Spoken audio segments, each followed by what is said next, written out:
Assalamu alaikum. Today our topic is premenstrual syndrome PMS. Again another important exam topic. From today onward I will start the lecture with a scenario so that you can get a better idea about the important points in a specific topic and the areas which you should focus more on. So for this topic, the scenario is from KMU past paper 2014 supply. A 24 years old para 3 plus 0 abortions present in gyneco-PT complaining about premenstrual syndrome. Name the physiological symptoms. The score for this part is 1.5. Name two psychological symptoms. Score is 1. Diagnosis 1 and 2 treatment options 1.5. So this is how the question is asked. It is a straightforward question and I guess a very easy question to attempt. The topic is not considered important by most of the students, but this is an important topic and you should know this topic for your exam. As you can see here, it is asked, and you should know this for your long case. You may get a patient who is suffering from PMS and then you will be asked about different questions about different parts of PMS, its types, its symptoms, what are the treatments. So this is an important topic. Starting the topic, women experience a wide range of symptoms in relation to her menstrual cycles, and these symptoms vary in nature, in nature, its severity and its frequency from patient to patient, right? These symptoms are often mild, very mild, and are considered as physiological companions of the menstruation, but in approximate 20 to 40% of the patient, the symptoms are severe enough that it disturbs their normal life, their normal routine, and their job, their different aspects of life. This is when the patient is said to be suffering from menstrual syndrome, premenstrual syndrome.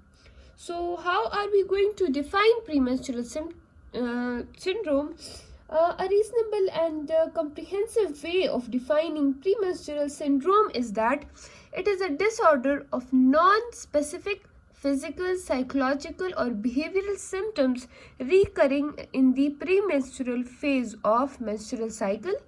The symptoms should be sufficient and severe enough. Okay, every symptoms in the premenstrual phase is not just PMS, but the symptoms should be sufficiently severe to produce social, family, daily, and occupational disruption. Moving on to the types of premenstrual syndrome.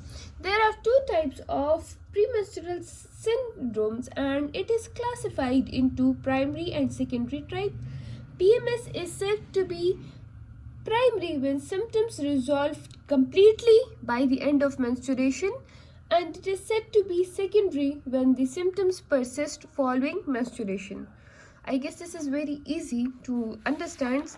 So moving on to the important part, the symptoms. The range of symptoms patients experience in relation to menstrual cycle is very wide, and almost any body system may be affected. The nature of symptom in one patient usually remains constant, though the severity may fluctuate from cycle to cycle. The symptoms are less frequent in during the early reproductive years and becomes progressively worse with age, okay, towards the menopause. And the symptoms of PMS characteristically commence after stopping oral contraceptive pills and after pregnancy. So the symptoms a patient experiences are divided into three classes, that is the physical symptoms, the psychological symptoms, and the behavioral symptoms. As asked in your exam, what are the physical, psychological symptoms and what are the physical symptoms? The commonest physical symptoms are enlargement of and tenderness of breast, abdominal bloating, peripheral edema, weight gain, and pelvic discomfort. You can write any of these in your answer in the question asked above. And you should remember that certain medical conditions are aggravated premenstrually. They are epilepsy, asthma, skin disorders, and herpes. These are aggravated in premenstrual syndrome. Then the psychological symptoms. The commonest psychological symptoms include tension, irritability, tenderness, sleep, and appetite may also be affected. The behavioral changes seen in PMS premenstrual phase include suicidal attempts, criminal behavior, psychiatric admissions, poor performance at work, and proneness to accidents. So this is the symptomatology. Moving on to the next part. What are the risk factors? The risk factors in the following risk factor may increase the symptoms of PMS, and the risk factors are high caffeine intake, stress is very important in aggravating PMS. Increasing age, right? Increasing age is symptoms are less frequent during early reproductive year and progressively worsens with age as the woman moves towards her menopause. Then history of depression, diet low in vitamins and minerals, especially diet low in vitamin B6, and family history. And what is the etiology, or what is the cause of PMS? The etiology of PMS remains unknown, idiopathic in most of the cases, right? A number of theories have been suggested, but none of them explains the full range of symptoms. The theories include variation in sex steroid hormones. It has been suggested that PMS perhaps occurs during high estrogen and progesterone ratio. But again, this ratio is at its peak at mid-cycle, whereas symptoms occurs premenstrually. Or secondly, it is thought that the symptoms appear due to abrupt premenstrual withdrawal of estrogen and progesterone.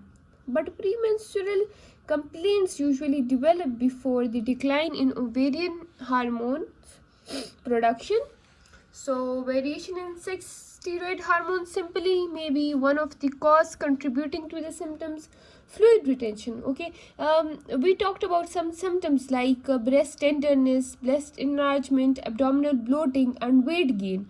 These symptoms are believed to occur due to fluid retention premenstrually, right?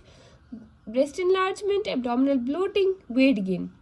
And the factor which have been considered to be responsible for fluid retention in the premenstrual phase includes estrogen, aldosterone, prolactin, and antidiuretic hormones.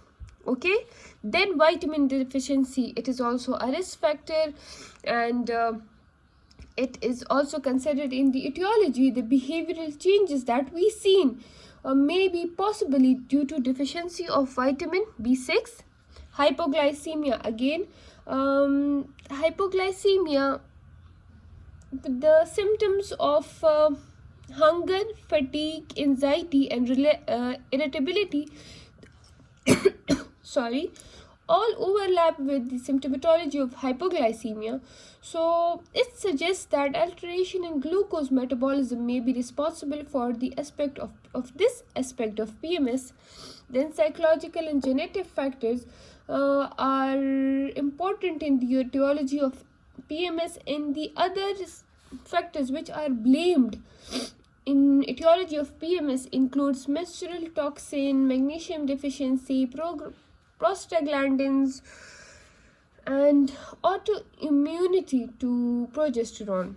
How? What are the DDs? Some of the DDs you should know in such a scenario. If you're given a clear-cut scenario and you are asked to write DDs, so the DDs are differential diagnosis, are dysmenorrhea, idiopathic edema, anxiety state, depression, or domestic stress can also be written. Moving on to the most important part, the treatment. First of all, lifestyle modification. Okay, lifestyle modification has helped a lot in PMS symptoms, in relieving the symptoms of PMS. So what are the lifestyle modification which you will suggest to your patient and counsel her? They are weight loss and exercise. Exercise has shown great decrease in the symptoms. Low fiber, low fat, sugar and salt intake, that is healthy diet. High fiber diets, which are vegetable and fruits. So her vitamin B6, vitamin B12, her calcium, vitamin D, magnesium, all levels are in a healthy amount. So the symptoms are less. And the healthier the diet, the healthier the woman will be herself. Then stress management. Stress management has shown great benefit in the relief of symptoms of PMS, and the woman can, or the patient can practice relaxation techniques, yoga, breathing techniques, and vitamin and mineral intake has again shown benefit. Then the number of drugs have been used. A number of drugs have been used in treatment of PMS, and certain drugs help the syndrome as a whole, and the others bring improvement only in one aspect, right? So the first drugs that we can give are for the cycle suppression and hormone therapy. The PMS essentially occurs in the ovulatory cycle, right? And the suppression of ovarian function has shown to improve its symptoms. Drugs which can be described for the suppression of the cycle includes oral contraceptive pills, COCPs, progesterone pills. But again, do explain the contraceptive side of the COCPs and progesterone pills, because if the patient wishes to conceive and you are giving her COCPs, so that may be a problem. And then GnRH analogs, then progesterone and progestins can be given. Progestin given orally in the second half of the cycle or by intramuscular injection have shown to improve the symptomatology, right? And among the synthetic progestogens, the dihydrogesterone improves depression as well. Okay, and nortestosterone significantly improves breast tenderness as well. So they can also be given. Then danazol is given, and danazol improves the breast tenderness, irritability, lethargy, and anxiety. It improves all of these symptoms. Diuretics can be given. Okay, diuretics can be used for relieving symptoms that are related to water retention, but should only be prescribed in the premenstrual phase of cycle and not continuously. Remember this point. The psychological approach is by giving selective serotonin reuptake inhibitors, and cognitive behavioral therapy can be given. Placebo therapy. Why am I saying placebo therapy? Look, the etiology of PMS is not known, and the symptoms vary from patient to patient. Therefore, it is not surprising that a simple explanation of the disorder, sympathetic approach and reassurance and placebo therapy brings as good result as any of the above mentioned drug. The advice about diet has also helped. So placebo therapy has helped in many of the patients, in many of the cases. So it is given, and alternative therapies that we have are the Johnson wort therapy, which improves mood, and even Primsa oil. It has also shown improvement in mood and symptoms. So after hearing the lecture, you should be able to answer all of the 4 questions that were asked in your exam, that is its physiological symptoms, psychological symptoms, diagnosis, and treatment options. Thank you so much for watching, and Allah Hafiz.